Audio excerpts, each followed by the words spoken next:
One was trans, and he like was so uncomfortable in his body when he was born a woman, and like really distressed and stressed out, and his parents like, okay, like let's see what the options are. And then now he's able to like be himself, and you just see like, oh, you're happier. And these kids that I met, they're so confident and they so know who they are. And I'm like, damn, I'm jealous of that confidence. Like we all had that at one point, you know, and it kind of gets chipped away as you get older and you try to regain it back. But I'm like, also these kids, like they really, I don't know, they're very sure of themselves, and it's like it all seems like the adult's problem. Like all of it definitely is an adult problem for sure. And I think when it comes to like body dysmorphia or gender dysphoria, like that usually shows up really early, right? And there are like some very telltale signs about that. So like denying that the existence of that, I think, is crazy.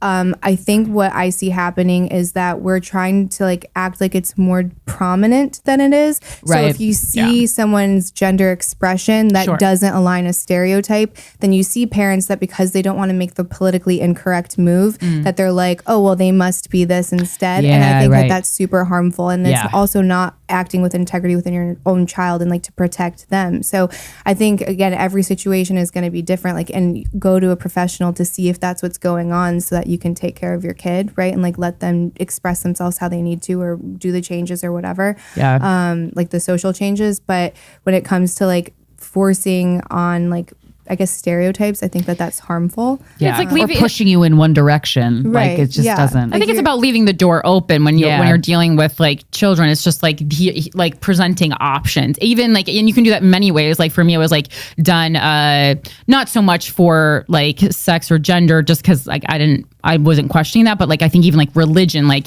I was offered, you know, because my parents were different religions too, I was like offered multiple, but it wasn't like they're doing the one, they're like, we'll show you some of this, we'll show you some of this, and then I was like, I'm gonna do a third one, but but I was like, but I'm familiar with the two options that were presented, and no one ever was like, you have to do this. And I think that was great. And it's also a matter of like humanizing, because one of the kids that I had met, my friend who was with me at the time was like, yeah, I watched this child born one gender and then eventually like working towards transitioning, and I see how much happier he is.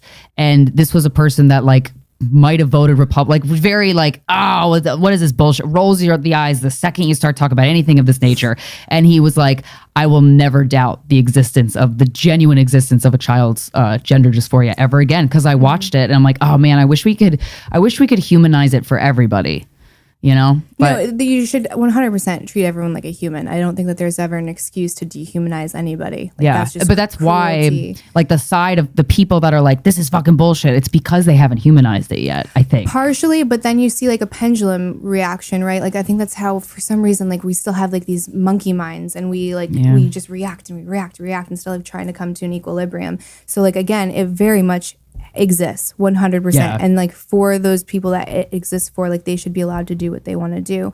I think what happens is when you think that it's happening more often than not, so statistically speaking, like if you have a kid and it shows up before puberty, like a lot of times that kid might end up just being gay. Right. So if like that's the case, like you don't want to say being gay is wrong, because that, I don't believe that either. So it's like, well, you're still young. No, being gay is boring, and that's the problem these days. Because even the way you said it, I like my comedy mind was like, she's not wrong. It's like, yeah, you're just gay. Snooze fest. But that's also so beautiful that we're in a place where it's not like this triggering thing. Right. So it's like not also, again, you have to know your kid, and like if you're in that space of questioning, to like bring in a professional so that you have like all, you know, like all perspectives. But not to like, there are also consequences of doing like a social change if that's not actually what they're experiencing. Right. Well, there's